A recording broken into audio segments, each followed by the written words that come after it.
or like they sent me flowers to go put on her grave. I really can't get myself, haven't got myself to really want to go visit her, because to me, like, that's not my only way of visiting her. Exactly. Because I find myself having such like special moments with her when I'm looking at pictures, like in my own room, all the way up, like 2 hours away from her cemetery. Like, those are my moments with her. Not, I have to have my flowers, I have to sit on the grave and be with you and like feel your presence, because, you know, it's a beautiful thing. Her grave is a beautiful stone. I love it.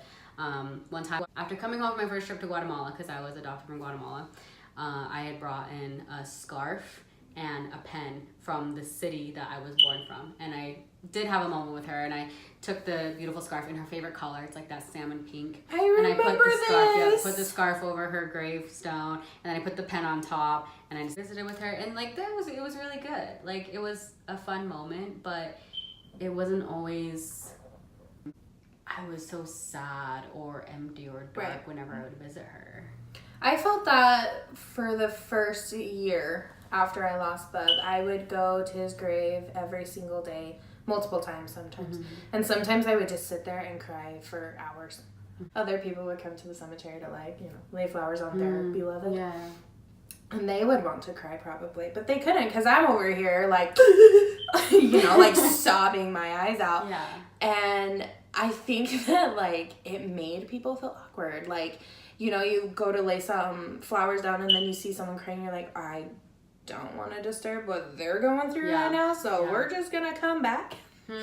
So, like, there was a lot of that. Like, I would see cars pull up and then just drive away, and it didn't even faze me. But I think that was just a way for me to release. Like, I knew that he was there. Like, his body was there. Yeah. But, like, he's not there. You know what I mean? Exactly. But that brings it to, like, a spiritual level. So, like, whatever everybody else's views on that is, I don't, like, if you believe that their spirit stays with the body or what, but I don't believe that the spirit is still there. I take Bubba wherever I am. 100%.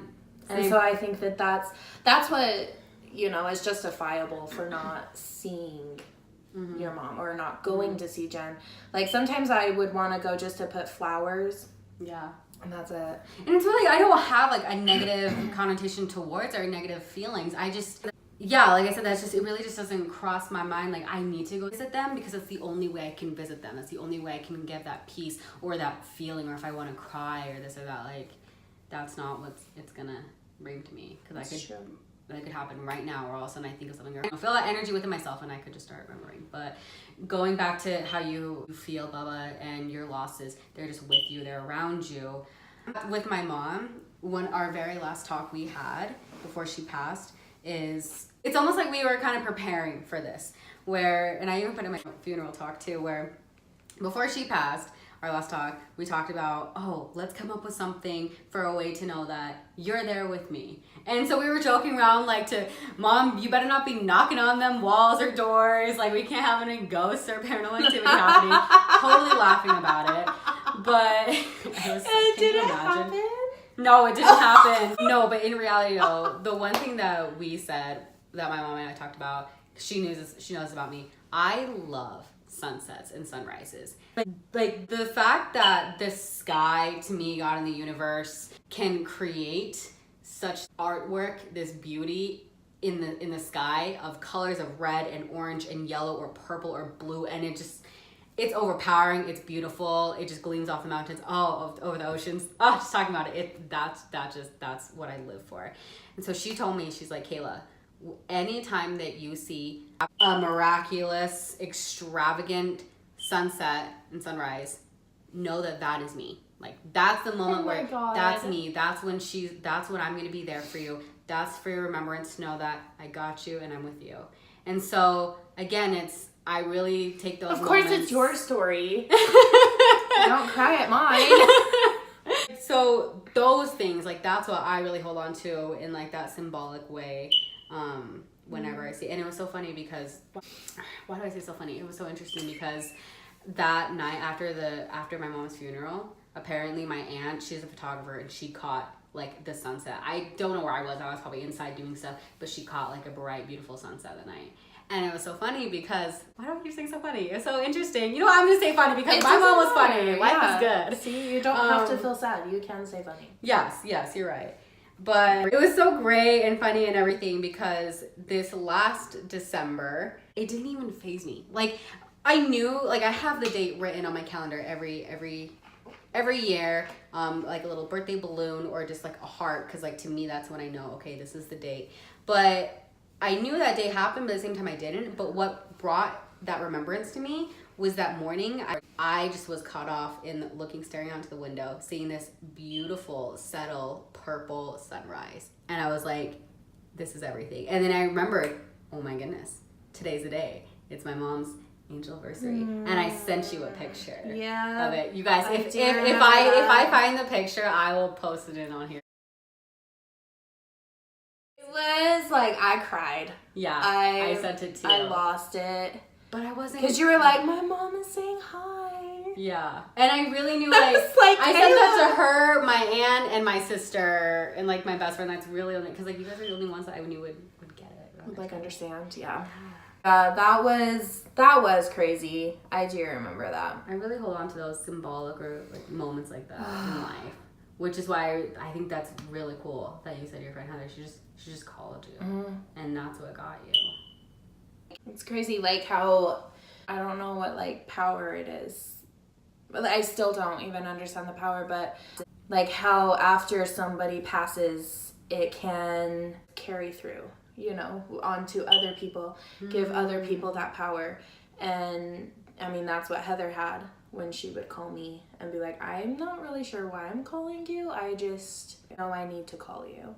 And it's like, that's, you know, I don't... It's weird to me. I don't understand it, but it happens. It's like those moments that the universe just put in you on, do this, not for you, but in reality you're doing it for this other person that really needs it. So sometimes if you ever like have those moments of, wanting to call someone or... Call them. Yeah. If you ever have the urge to call someone, just do it. Because you don't know what's on the other end of that phone call. 100%. And that's something that, like, I never really realized until Heather started calling me, and she would be like, so what are you doing? And I'm like, low-key crying on the stairs? Like, and she would just call, like, for no reason, and she would be like, do you just want to go do something? And I'm like, yeah. So sometimes people do think that you're not always intruding on that. Sometimes that's what people need. And so if that's what you genuinely feel within yourself to go outreach and talk to someone or buy them a snack or just want to take them out for ice cream, and even being positive too. It's not always like, I'm going to take you out, but always like, how are you doing, sweetie? Sometimes sometimes you just need, it's like, oh my gosh, girl, what's up? Like, have those moments of positivity and like laugh together, like, you know, all of that stuff. I mean, we had you know that the person that you're taking out to go get out of their like, you know, their inner circle is, you know, that they're spending their time at home crying. You know that they're spending their time at home watching Netflix, not talking to anybody, not doing anything. Don't take them out to talk about it. Like, take them out to talk about something stupid. Yeah. Like, funny. Tell them a joke. Yeah. Call them and just be like, can you remember that really funny time? Like, just do anything to get them to laugh that one time. Because that's probably the only time that they've laughed that entire week. Yeah. A month. You don't know. Yeah.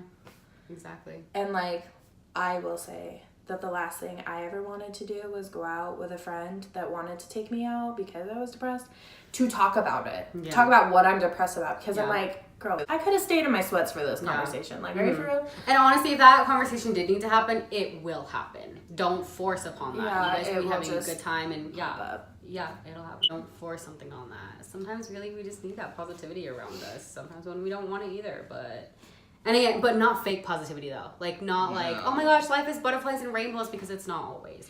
Just being real, being raw, just carrying out how your friendship with that person just usually is. If you guys usually go get ice cream, if you guys usually go to the movies, then keep doing that.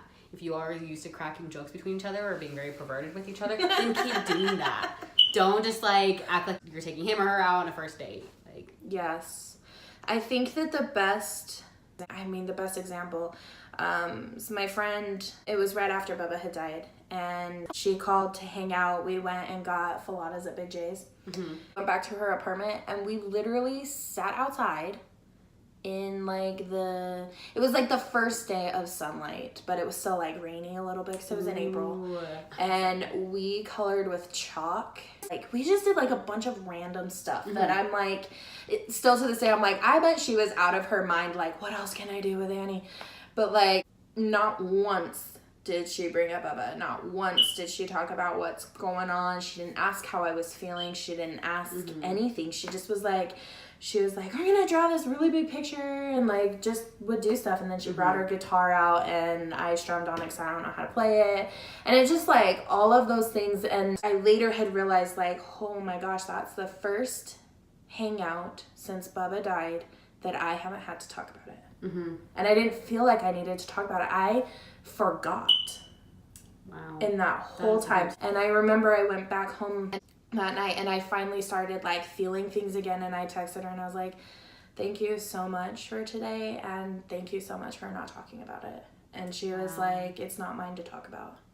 Whoa. And I was like, I'm gonna come to you every time because that I need to forget something, you know, like she just was so real and so good about it. Because I also feel like by, again, not talking about it sometimes, it's like one of those read between the lines where I might not talk about it, but knowing that I am still here for you, hanging out with you every day, we're doing that. By me doing these actions with you, then hopefully within yourself, you can start to realize, hey, like she is here for me. We are here to hang out. We are being real with each other. Maybe I can start opening up to someone if I wanted to.